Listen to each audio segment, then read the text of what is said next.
Hi, BHS teachers. This is Kristen Stern. I'm here to talk to you about the digital citizenship framework through the district that we're working on this year with students kindergarten through 12th grade. We're focusing on digital citizenship because of the access and use of students using digital technologies both in and out of school. This is a survey that was done by ISTE, which is the International Society for Technology Educators, which runs a lot of research and has members worldwide looking at how students are using technology successfully and purposely in the classroom. So if you look at some of these statistics, it shows that students really do believe that they need to have knowledge of and how to use technology with both purpose and to make sure that they are protecting themselves against any kinds of scams or phishing attempts. In addition, we also have seen a rise in bullying through the internet, obviously called cyberbullying, and students need ways to combat this as well.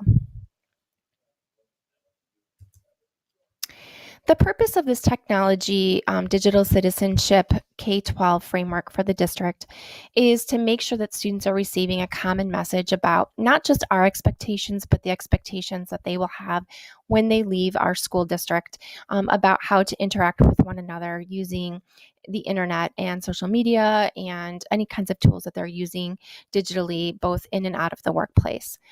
One of the things that we noticed as we did our research is that the most relevant and reliable tools that students can use to learn about digital citizenship were connected to everyday tasks. They weren't a separate curriculum that students learned at the beginning or the end of the year.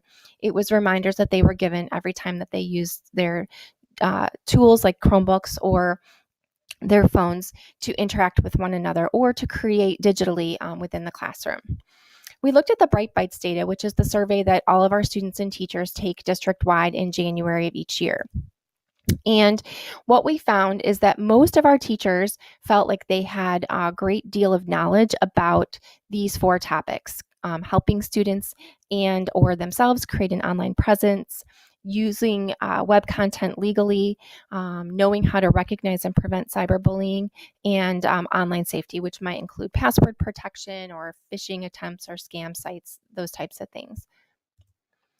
But they were not really teaching those lessons in the classroom. And so what was happening is that while the teachers were knowledgeable about it, they were not spending time in class reinforcing those ideas with their students. And there's a variety of factors that go into this. This can feel time intensive, and so to take time out to directly teach your students about this information probably does seem like something that might be a little tough to do in your class. It also may not be something that be relevant in each of your classroom each day. So we're hoping that K-12 students are receiving the same message, and that over time that message will build, and then they will have this and feel confident with this information. Because when we looked at middle school and high school students, they're telling us, regardless of what's really happening in the classroom, that they are not taught this information directly or that they are not aware of this information. And so our hope is that by teachers purposefully making these connections with students every time they're using their Chromebooks in their classroom, then these students will really be able to embrace the qualities of being a good digital citizen. So we borrowed and used the ISTE definition for digital citizenship, where students are purposefully recognizing the rights, responsibilities of living and working in an interconnected digital world, and that they act in ways that are safe, legal, and ethical. And you notice that we're not confining students to things that they're doing in the classroom. We want to send the message loud and clear to students and parents that the expectations that we hold here at school should be happening at home as well. And so what we did is we looked at the Google Be Internet Awesome campaign, which they had worked long and hard to build, and we adapted it from their 4 principles to 7 principles that we felt fit the things that we wanted students to know and be able to do in our school.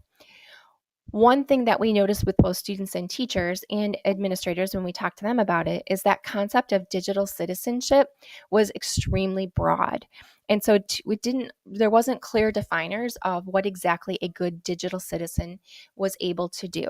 And so we want to define those activities for students and for teachers and for parents, so that they know what the expectations are in Batavia Public Schools. So being internet literate was about finding reliable sources. And I hear high school teachers a lot talk about how their students are unable to recognize fake news, and they want to be able to build the skills for them to find credible and reliable sources, and then create and share digital content with those reliable and credible sources. So here's some situations that students might be using in your classroom. And then on the right for each of these, you can see things to consider. And those would be questions in your classroom you could remind your students of. How can you verify that information is accurate? Why are you sharing this creation if they're doing something they're going to be sharing with others or publicly? And how do you go about and help verify that information that you've found is true? And an example, and I'll put this in the student version as well, is how would you know and be able to recognize that something was fake news? And what are the skills that we can provide for our students to cross-check to make sure that what they're finding is accurate? And one example is that here's appears to be a tweet from BBC News, and that it's appeared that the Queen had died. Well, if you go to the BBC News website, that tweet wasn't there, or that information wasn't there. So just even reminding our students not to use social media as their source of information is just one way that we can help them be more internet literate. Being internet responsible is something that I would say, as an instructional technologist, I hear most complaints about in terms of what our students are doing on their Chromebooks. One thing that we reinforce at the elementary level is that students should only be on sites that their teachers have given them permission to be on. And I know at the high school level, we struggle with this as well. But we're also trying to emphasize to them that being responsible means that you're using your device for appropriate purposes at appropriate times. Another thing to think about with internet responsibility is that they need to learn how to cite their sources appropriately. And along with citing their sources, whether it's text or it's images or it's videos, they also need to be more purposeful in asking others for permission to use their personal information. So that might be a photograph of a friend that they're putting in a report. It might be photographs of family members. But one thing that we notice our students are not doing clearly is they're not asking permission before they're posting information about others. So here's some situations, and myself or Amy Miller are happy to come in if you think your students are unaware of how to correctly cite information or which information they need to cite, and some prompts that you might use in the classroom. In our elementary buildings, we're teaching the kids simply to put the source itself. Obviously, as students get older, they should be looking at the page numbers. They should be using that direct URL. There's some more information they should put as they're citing things correctly. But keeping track of that, I know Amy has several different ways that students can keep track of where they're finding their sources, including images and video, that can be easy ways for students to keep track while they're being internet responsible. In this case, I put this photo here that was from National Geographic Your Shot, and I put the credit. And hopefully you'll notice as I go through this presentation, anytime I use something that's not my original work, I've cited that source in this case. And I think this is where students, I see students probably make the most mistakes, as they will use photographs to enhance their work and they won't give credit to the original photographer or author. In our school, we often don't have students create passwords to access sites here. Either they are already have a password, like in the case of our Google accounts, or it's linked to their Google account. But as they do create passwords outside of here, we want to remind them on how to create a safe password. And this is also a reminder for our teachers as well. What are the different things that go into making a safe password? We have even moved to encouraging our students to create a passphrase. So something that is a phrase, but they can replace letters and numbers with symbols, so that they can make it a lot more secure. So making sure that students just understand that not only should they have a different password for each site, so they shouldn't be using their Chromebook password for multiple sites, but also that they should never share that password, and it shouldn't have personal information in it.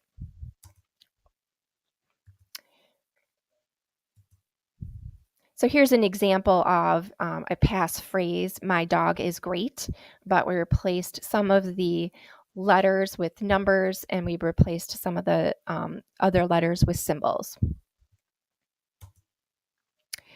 Being internet smart is something that we're really encouraging students to consider when they are in the classroom communicating with each other, whether they're using Google Docs or Padlet or Flipgrid or any tools where they're communicating with each other, but also communicating with people outside of our school. And at the high school, that tends to be a little bit more where they might be emailing for information or they might be connecting through social media. And making sure that they understand that our expectation is that that interaction is thoughtful and respectful and responsible, but it also does not share any personal information. So they don't need to share personal information about where they live or what their full name is. That's something that's not important. And that they keep information about their family and friends private as well, that they don't have permission to share about their friends and family unless they've asked. This is a perfect example about being internet smart, and this is obviously an image from the Oscars that Bradley Cooper posted, but hopefully he had the permission of everybody in the photograph before he put it on social media, and it quickly went viral. So when using an image of classmates, and the same would be if they're using videos, to make sure they have permission before sharing it with others. There wasn't any personally identifiable information in this photograph, but obviously there didn't need to be, but also making sure that when they're posting, whether they're doing it for class or not for class, that they don't include their name and location when it's a public post. Our students are able to receive scam emails here. And so we want to make sure that our students are aware how to spot a spam. There's a couple different websites that they can go on to look and try some phishing attempts. If they've got time, that's a great opportunity for them. But just to remind them that they should never follow a link in an email, always go directly to the real site if they need to log into a bank account or another type of account, and that they should know that if something feels like it's too good to be true, it probably is. This is an example that they're not necessarily doing as part of your class, but this is where just those reminders, if they're using email frequently or if they're on sites where there are ads, that they make sure that they're not clicking on them and that they shouldn't enter their password or login information unless they know it's directly on that real site. Here's an example, and again, I'll show this on the student one, of an email that looks directly like it's from Amazon. It's pretty accurate, but there's some easy ways that students and you can tell that it's not from the right place.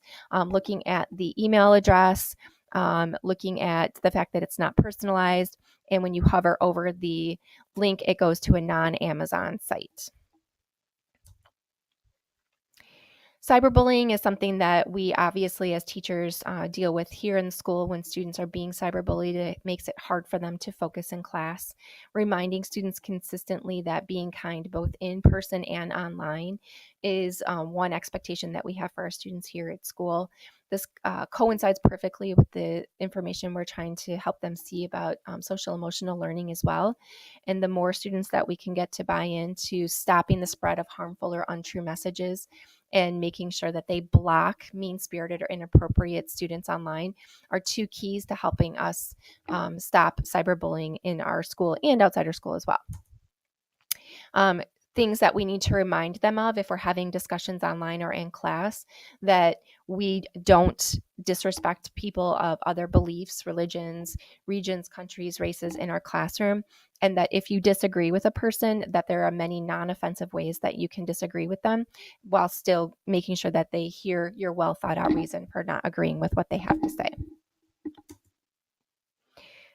I know that we've had this up several times around the school, but just reminding students that if it's not true, helpful, necessary, or kind, or inspiring, that they should not feel the need to post that kind of information either on social media or on Google Classroom or as part of commenting on assignments that they're working on with classmates. And lastly, being internet brave is making sure that our students know that in order to keep us all safe on technology and to keep all of our private information safe, that it's important that they would report somebody who they thought was being unsafe. for whether they were going to websites that were unsafe or doing something unsafe on their school device or their home device, that reporting that information helps keep us all safe so that we can make sure that we can feel free to use the internet in ways that help us grow and learn, and not ways that are making it harder for anybody in our school. So just as they are doing anything on the internet, reminding them if they see something that student is doing that they are concerned about, they should tell a trusted adult, whether it's a counselor, an administrator, or the teacher in the classroom. The next steps for this is please look at the framework and consider how you might introduce this to students that's not time intensive. We've provided a template, and you can see the bit.ly there. It is case sensitive, so it should go all lowercase here, just about ways that you and your PLC or your grade level team can consider adding this into something that you're already doing. And Amy and I are more than happy to come in and talk to your PLC or talk to your grade level team or talk to your content area if you're stuck on ideas on where it could be easily integrated.